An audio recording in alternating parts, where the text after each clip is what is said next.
시청자 여러분 안녕하십니까? VOA 뉴스투데이 시작합니다. 북한의 김정은 국무위원장이 전원회의를 통해 한반도 정세의 안정적 관리와 대화와 대결에 모두 준비되어 있어야 한다고 말한 것으로 전해지면서 향후 움직임들이 주목되고 있습니다. 미국 정부 고위 관리는 바이든 행정부의 실용적인 접근과 외교 모색이라는 기존 원칙을 다시 강조했는데 전문가들은 김 위원장의 발언은 내부 결속 등 기존의 입장을 재확인한 것으로 미북 협상 재개 가능성은 여전히 불투명하다고 분석했습니다. 첫 소식 박형주 기자가 보도합니다. 미국 정부의 고위 관리는 18일 북한 김정은 국무위원장의 전원회의 발언과 관련한 입장을 묻는 VOA의 질문에 우리의 정책은 미국과 우리의 동맹들, 주둔 미군의 안보를 강화하는 실질적인 진전을 이루기 위해 북한과의 외교에 열려 있으며 외교를 모색할 조율되고 실용적인 접근법을 요구한다고 밝혔습니다. 이 당국자는 또 한반도의 완전한 비핵화 목표에는 변함이 없다는 점도 확인했습니다. 이어 성김 국무부 대북특별대표의 19일 한국 방문을 언급하면서 한국과 일본 그리고 다른 나라들과 긴밀히 협의하고 있으며 계속 협의해 나갈 것이라고 말했습니다. 앞서 북한 관영 매체들은 김 위원장이 당 전원회의에서 새로 출범한 미국 행정부의 정책 방향을 상세히 분석하고 대미 관계에서 견지할 전략 전술적 대응과 활동 방안을 명시했다면서 김 위원장은 대화와 대결에도 다 준비가 되어 있어야 하며 특히 대결에는 더욱 빈틈없이 준비되어 있어야 한다고 말했다고 보도했습니다. 스콧 스나이더 미국 외교협회 선임연구원은 김 위원장이 모호한 메시지로 외교와 억지를 강조하는 바이든 행정부의 접근법에 대한 맞대응 성격의 기존 입장 재확인으로 분석했습니다. It really reflects a tit-for-tat approach to what the Biden administration has released. He can't engage in diplomacy without sending a message that he's doing so from a position of strength. That leads to the possibility that confrontation could be used as a tactical instrument by which to create conditions for diplomacy. 데이비드 맥스웰 민주주의 수호재단 선임연구원은 김 위원장의 발언은 미국과 한국의 위협으로부터 북한, 특히 북한 정권을 보호하기 위해 계속 희생해야 한다는 북한 주민들을 향한 내부 결속 강화용 메시지라고 분석했습니다. When he says prepare for confrontation, he's telling the Korean people that South Korea and the United States pose a threat to their survival, and therefore they must continue to sacrifice to protect the regime.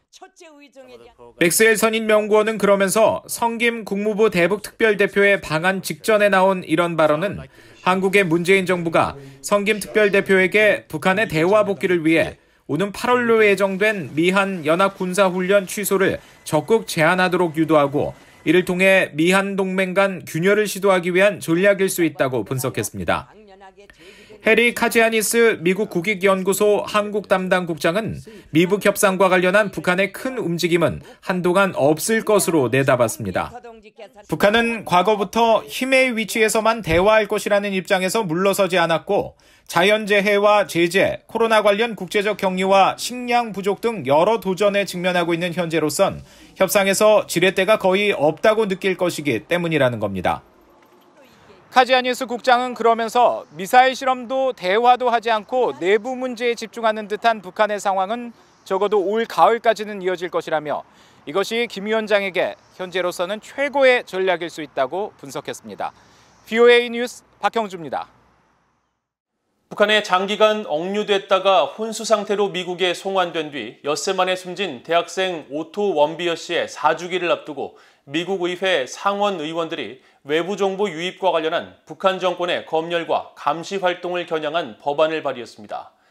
원비어의 이름이 붙은 이 법안에는 미국 대통령이 관련 전략을 의회에 보고하고 연방 정부기관에 연간 $10,000를 지원하는 내용이 포함됐습니다. 함지하 기자가 보도합니다. 미국 의회 상원 의원들이 초당적으로 북한의 검열과 감시 활동을 겨냥한 법안을 발의했습니다. 공화당의 로버트 포트만 의원실은 17일 보도자료를 통해 해당 법안은 포트만 의원과 민주당의 셰로드 브라운 의원, 크리스 쿤스 의원이 공동 발의했으며 앞으로 5년간 북한의 검열과 감시 활동에 맞서는 것을 주요 내용으로 하고 있다고 밝혔습니다. 법안에는 구체적으로 미국 대통령이 법률 제정일로부터 180일 이내에 북한의 억압적인 정보 환경에 대처하기 위한 전략을 만들어 의회에 보고하도록 하는 내용이 담겨 있습니다. 또 미국 대통령이 관련 행위에 연루된 자들의 미국 내 또는 미국에 관할 건이 미치는 곳에 있는 자산을 차단하거나 비자 발급과 입국, 임시 입국 허가 등의 부적격성을 부여하는 등의 방식으로 제재를 가할 수 있도록 했습니다. 또 BOA 등을 운영하는 연방정부기관인 미국 국제방송처 USAGM의 회계연도를 기준으로 2022년부터 2026년까지 연간 $10,000의 예산을 지원하는 내용도 포함됐습니다. 로버트 포트만 의원은 오토 원비어는 억울한 죽음을 당했다면서 이번 법안은 원비어의 죽음을 계속 기억하고 잔혹한 북한 정권이 그의 죽음과 여러 인권 유린 행위에 책임이 있다는 점을 분명히 하는데 도움이 될 것이라고 강조했습니다. 셰로드 브라운 의원도 우리가 오토 원비어를 기억하는 것처럼 자국민과 수년간 억류된 이들에 대한 북한 정권의 인권 유린에 맞서겠다는 의지를 재확인한다면서 우리는 북한의 엄격한 감시와 검열 정책을 끝내고 원비어를 기리기 위해 북한을 계속 압박할 것이라고 강조했습니다. 원비어의 고향인 오하이오주를 지역구로 둔 포트만 의원과 브라운 의원은 지난해에도 원비어 사망 3주기를 맞아 그의 안타까운 죽음을 기리는 결의안을 발의하고 북한 정권의 잔혹한 인권 유린 실태를 강력히 규탄했습니다.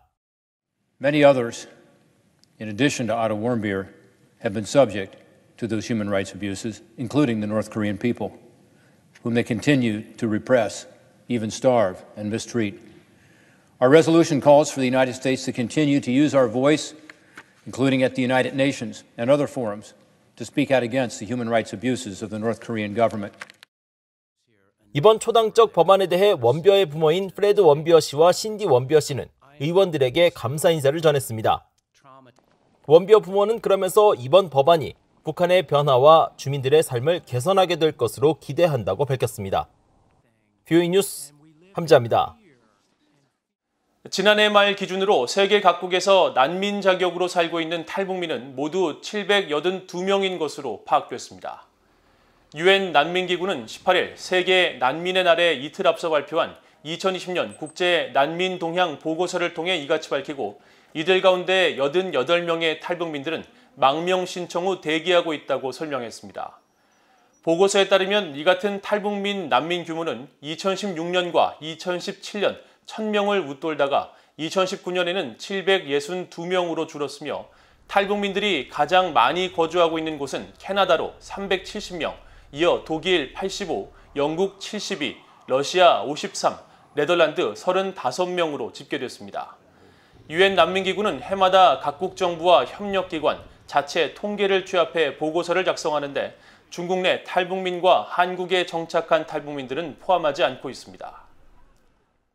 북한 김정은 국무위원장이 최근 노동당 전원회의에서 경제난과 식량 부족을 인정한 가운데 유엔 기구가 북한의 식량 불안정 상황을 면밀히 감시 중이라고 밝혔습니다. 유엔 산하 세계 식량 계획 WFP는 17일 공개한 국제 운영 대응 계획 6월 보고서를 통해 현재 북한과 아프가니스탄, 미얀마 등에 대해 특별한 관심을 기울이고 있으며 이들 국가의 식량 불안 요인을 면밀히 추적 관찰하고 있다고 밝혔습니다.